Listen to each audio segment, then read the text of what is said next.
자, 6번째 썰 한번 가보도록 하겠습니다. 댓글 컨텐츠고 영상 제목 맞는 말입니다.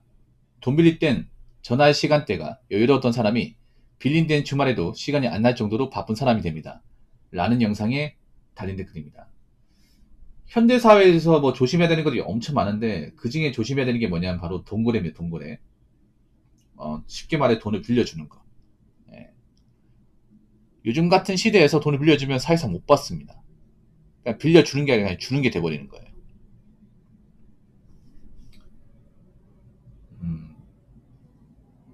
한국 사람이 돈을 빌려주면 안 된다는 거 알고 있죠. 이성적으로 알고 있지만 감성적으로는 이제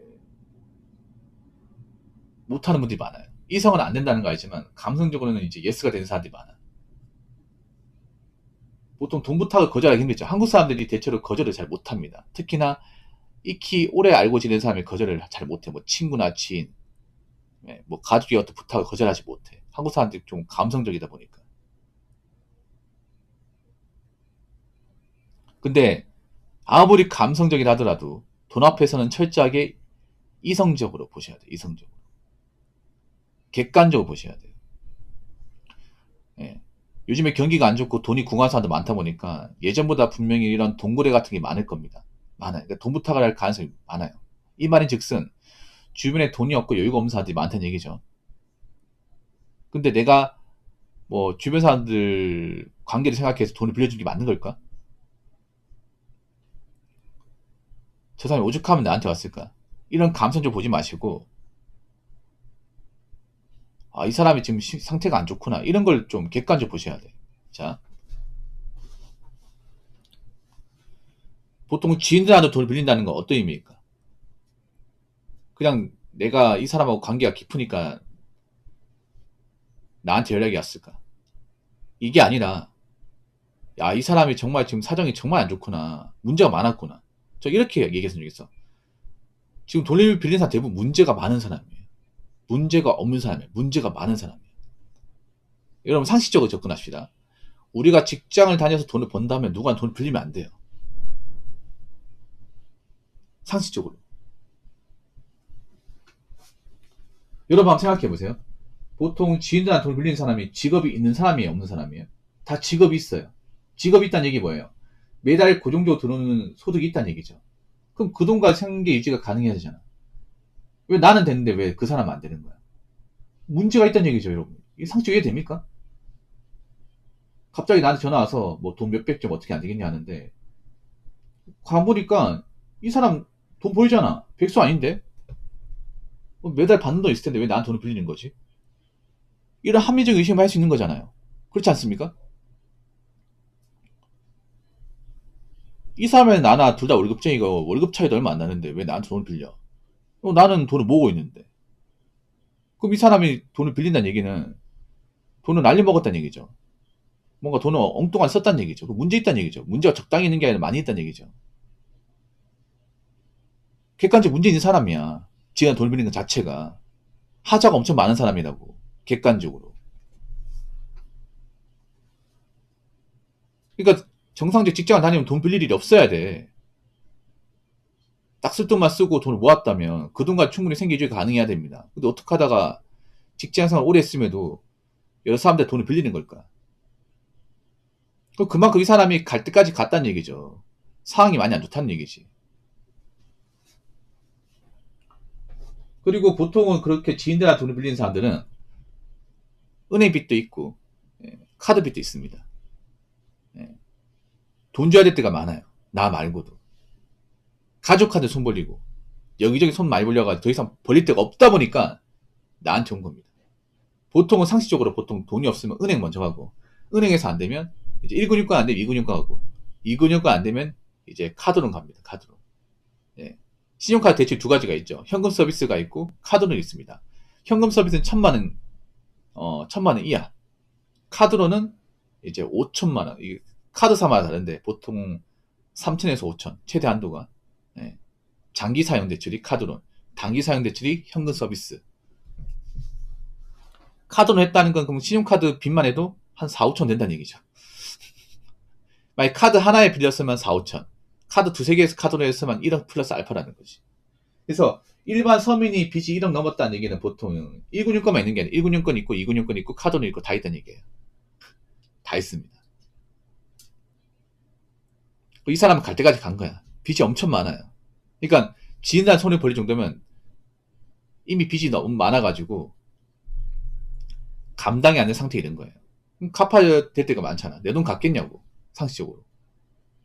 여러분 한번 생각해 보세요. 금융권이나 카드 회사는 돈 제때 안 갚으면 어떻게 합니까? 추심을 하죠. 달라고 계속 압박을 하지 않습니까? 가만히 있으면 안 주니까.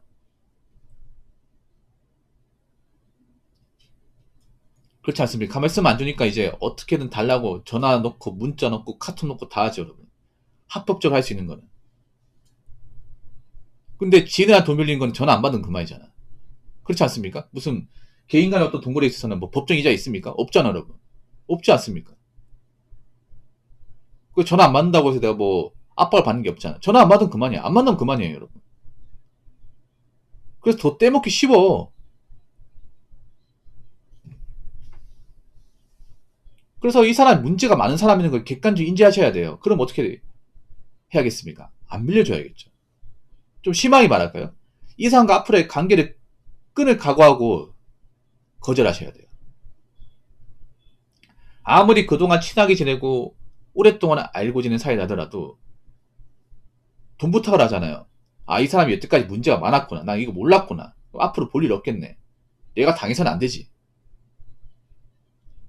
자, 이 사람과 연을 끊어버리는 게 낫겠네. 이런 각오로 거절하셔야 돼요. 그럼 좀 매무차게 해야겠죠. 처음에는 거절, 뭐, 차분하게 하겠죠. 뭐, 미안한데 나도 힘들어. 나도 어렵고 여유가 없다. 앞으로 이런 돈 부탁 안 했으면 좋겠다. 근데 보통 이렇게 돈 부탁을 하는 사람은 한 번 거절하면 넘어가지 않아요. 두 번, 세 번, 네 번, 될 때까지 합니다. 애걸복걸해요. 네. 보통 한국 사람들이 한 번은 거절할 거야. 한 번은 거절하는데 한 세 번, 네 번 거절은 못해요. 네, 마음이 약해져가지고. 막 눈물 집자고 막 손바닥 비비고 막 이렇게 무릎 꿇고 막 우리 집 앞까지 찾아오고 하면 부담스러워서 감정이 동요에 생겨가지고 여기 빌려주거든요. 아니에요. 더 강하게 나가셔야 돼. 100번을 물어봐도 대답 똑같아. 난 돈 없어. 못 빌려줘. 네. 나 나쁜 놈이 생각해도 좋아. 나 싸가지 없는 놈이라 생각해도 좋아. 얘답은 똑같아. 돈 못 빌려줘. 단돈 100원도 못 빌려줘. 그러니까 앞으로 나한테 돈 문제로 찾아올 생각하지 말고 연락도 하지 마라. 앞으로 이런 걸 연락할 거면 나 너 안 본다. 그리고 우리 집에 찾아오지 말고. 이런 식으로 좀 단호하게 하셔야 돼요. 단호하게.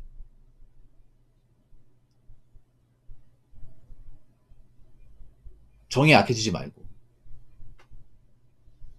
아시겠죠?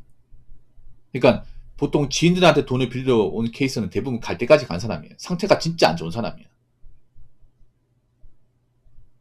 많이 안 좋은 사람이에요.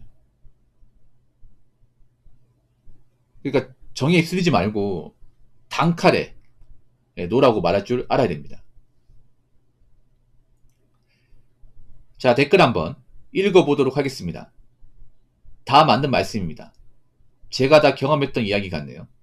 돈 빌릴 때는 있는 소리 없는 소리 다 해서 빌려주면 언제든지 달라고 하면 준다고, 주고 나면 10년이 넘어도 안 주고 달라고 하면 짜증내고 서서판이 어쩌고저쩌고 지금도 돈 때문에 쪼들리고 있고 빚이 여기저기 참 많이도 빌렸더라고요. 라고 적으셨습니다. 우리나라가 참 거지 같은 문화가 뭐냐면 돈 빌리는 사람 더 뻔뻔하죠, 여러분. 더 뻔뻔합니다, 이게. 우리나라만큼 빚쟁이들이 관대한 나라가 없어요. 다른 나라에서는 이미 깜빵 생활 한다거나 정상적인 범죄에서 못 살 텐데 우리나라는 정말 빚에 대해서 너무 관대하죠. 그러다 보니까 빚쟁이들이 양심의 가치를 못 느껴. 저는 솔직히 이런 말씀 드려요. 과도한 채무를 진 사람은 정상적인 사람 보면 안 돼. 빚에 때 안 갚는 사람은요, 그냥 사람으로 보면 안 돼요. 이런 문화 정착해야 돼요. 아예 밴시켜버려야 돼. 사회 무리에서.